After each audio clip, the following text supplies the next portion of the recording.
WHEN. When म्हणजे कधी.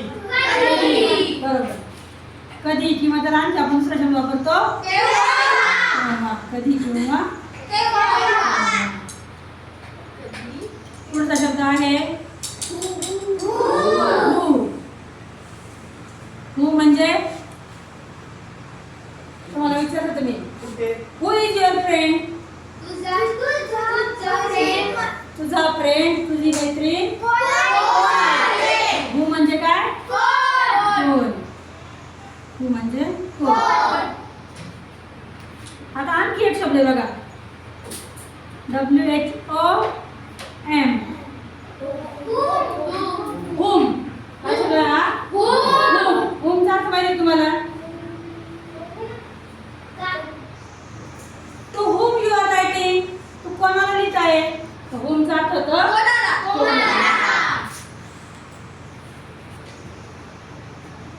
Home कोणाला. पुढचा शब्द आहे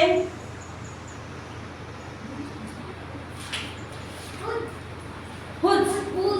हुज म्हणजे काय. मी प्रश्न विचारला who's this book. Who's this book. हे पुस्तक कोणाचे आहे. मग हुज म्हणजे काय कोणाचे किंवा कोणाची कोणाचा है ना. भाऊ असेल तर कोणाचा. बहीण असेल तर कोणाची. पुस्तक असेल तर कोणाचे. एकच लिहिते मी कोणाची कोणाचे किंवा कोणाचं. तर शब्द आहे हुज. आता याच्यात एक एक वाक्य बघू आपण.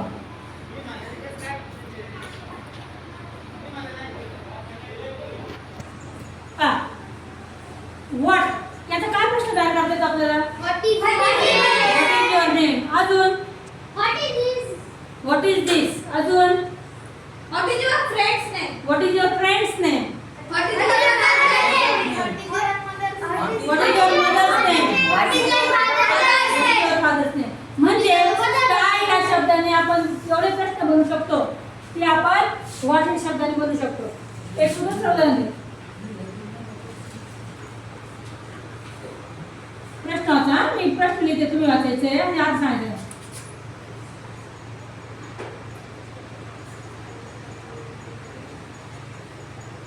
वाचा. व्हॉट आर यू डुईंग म्हणजे काय. मी प्रश्न विचारतो बरं का.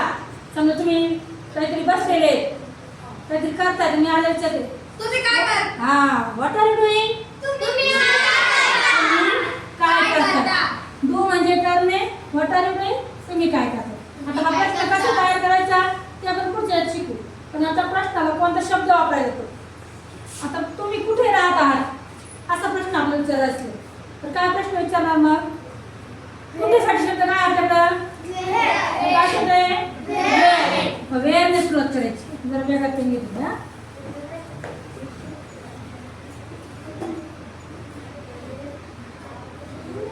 Where are you living. Where are you living. तू कुठे राहत आहे.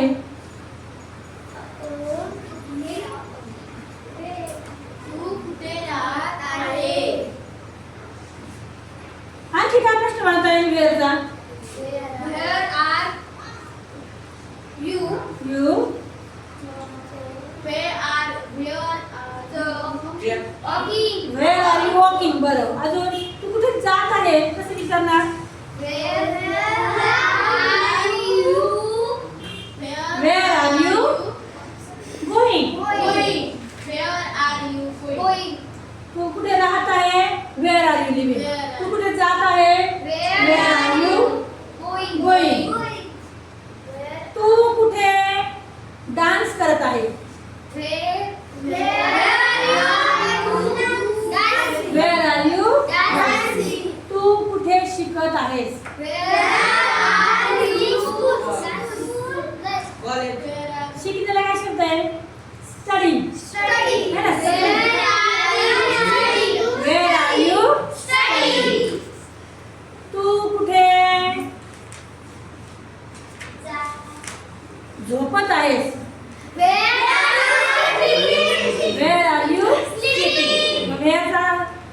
उपयोग समजला हो. कुठं करायचा आपल्याला कुठे विचारायचं असलं तर मग वेळेचा उपयोग अजून करायचा. एक प्रश्न हा तू कोणत्या पोहतात तू कुठे पोहत आहेस बर कसा बर समजा असा प्रश्न विचारतो मला तुझा पेन कुठे आहे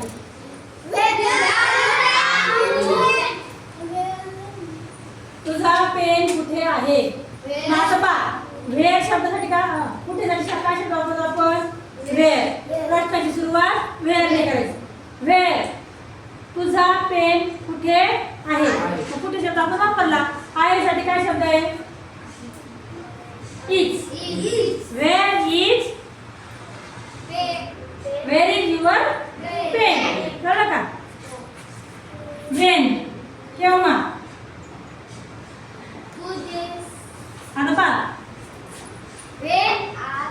तू कधी येत आहेस तू अभ्यास केव्हा करणार आहेस बरं वेन तू अभ्यास कधी करशील तू अभ्यास कधी करशील Wien When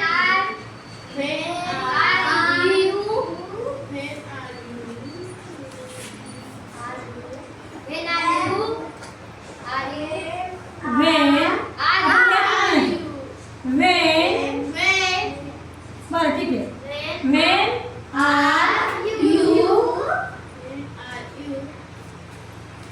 going to study कधी अभ्यास करणार आहे when are you going to समजा तुम्हाला असं म्हणायचं असलं तू कधी झोपायला जाणार आहेस When are you sleeping? When are you going to sleeping? Sleeping का तू शब्द वापरला तूच्या पुढे फक्त क्रियापदाचं मूळ रूप वापरतात तिथं स्टडी वापरला तर झोपेसाठी काय शब्द आहे Sleeping. When are you going to sleep अजून तू कधी स्वयंपाक करणार आहेस मम्मी विचारणार तुम्ही तू कधी स्वयंपाक करणार आहेस मला भूक लागली when are you cook when are you going to cook कळलं का हं? तू कधी आंघोळ करणार आहेस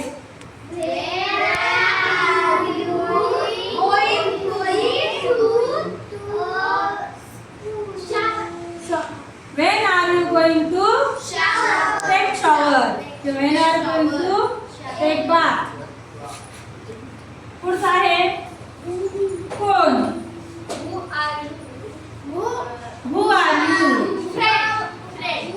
हु आर यू तू कोण आहेस अजून काय प्रश्न विचारता येईल मुले तुझा मित्र कोण आहे कसा प्रश्न विचारता येईल मग Who is your friend? कोणाला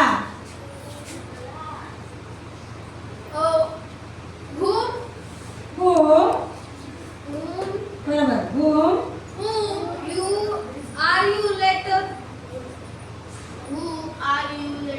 to whom असू नको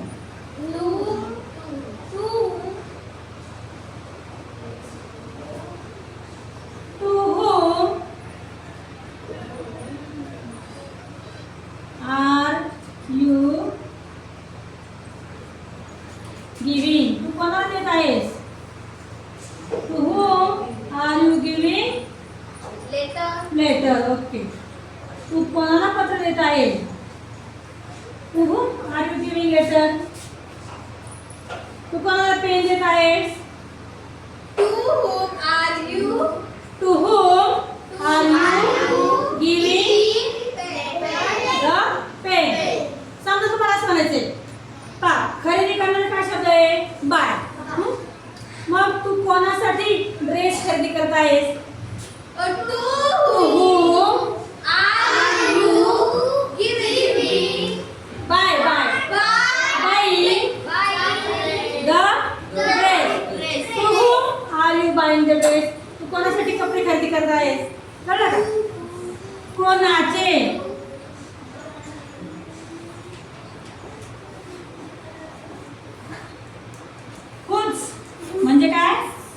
कोणाचे? काय विचारते ना आपला प्रश्न? Who is this bottle? Who is this book? Who is this pencil? Who's this compass? Who's this pencil? Who's this? He pencil कोणाची आहे? pen? Who's this pencil? या सगळ्याला म्हणायचं WH क्वेश्चन. काय म्हणायचं? WH question. म्हणजे ज्याची सुरुवात WH ने झालेली आहे त्याला म्हणतात WH question. क्वेश्चन. आणि बरोबर का त्यात आणखी एक प्रकार आहे. म्हणजे हे W ने सुरू होणार काय? WHAT what, WHERE where, when, who, whom, whose. आणखी एक आहे शब्द हाऊ, HOW.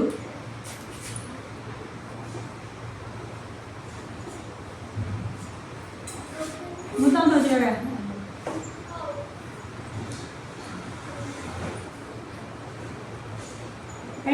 HOW. हाऊ म्हणजे कसा किंवा कशी किंवा कसे. हाऊ आर यू आपण तू कसा आहे? तू कसा आहे. मुलीला विचारलं तर तू कशी आहे. आहे? आणि वडिलांना विचारलं तर तुम्ही कशी आहे? How are you. हे कसे आहे असं विचारायचं म्हटलं तर हाऊ इज दिस. हे कसे कळलं का? मग what, where, when, who, whose आणि हाऊ हे सगळे काय आहेत? आता बघा ज्यावेळी आपण प्रश्न तयार करतो मराठीतली वाक्यरचना आणि इंग्लिश मधली वाक्यरचना यात थोडासा बदल आहे. प्रश्न तयार करताना जसा आता आपला मराठीचा प्रश्न असतो व्हॉट आर यू डुईंग. तू काय करत आहेस. तू काय करत आहेस. इंग्लिश मध्ये मात्र का सर्वा काय आहे तू करत. काय आहे तू करत. कसं करायचं? काय आहे तू करत. प्रश्नाचा शब्द त्याच्यानंतर क्रिया सहाय्यकारी क्रियापद. शिकले की तुम्ही सहाय्यकारी क्रियापद? Is, am, are, did, do हे सगळे काय आहे? सहाय्यकारी क्रियापद आहेत. मग प्रश्नाचा शब्द नंतर सहाय्यकारी क्रियापद नंतर कर्ता आणि नंतर मुख्य क्रियापद. पाहिलं वेअर आर यू लिव्हिंग. हा प्रश्नाचा शब्द आधी घेतलाय नंतर काय घेतलं? सहाय्यकारी क्रियापद है ना. नंतर कर्ता नंतर मुख्य क्रियापद. तसं when are you going to study. When प्रश्नाचा शब्द नंतर आर हे सहाय्यकारी क्रियापद नंतर म्हणतात हेल्पिंग वर्ब. इंग्लिश मध्ये काय म्हणतात? Helping verb. यू हा करता क्रिया करणारा. गोइंग टू स्टडी हे त्यांचं काय आलं? मुख्य क्रियापद. अशा प्रकारे प्रश्नाची रचना करताना आपल्याला मराठी आणि इंग्लिश या दोन्ही विषयांशी संदर्भ लावायचा. मराठीची वाक्यरचना जशी आहे तशी इंग्लिशची नाही. इंग्लिशची वाक्यरचना करताना हे लक्षात ठेवायचं. प्रश्न तयार करताना आधी प्रश्नाचा शब्द नंतर हेल्पिंग वर्ब नंतर करता नंतर सगळ्यात शेवटी जे क्रियापद असेल म्हणजे मेन वर्ब असेल ते सगळ्यात शेवटी.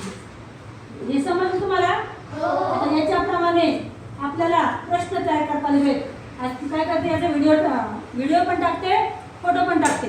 इंग्लिश ग्रामरच्या वहीमध्ये सगळं लिहायचं. त्याच्याप्रमाणे मग आपल्याला 10 वाक्य तयार करता आले पाहिजे. बंद करू.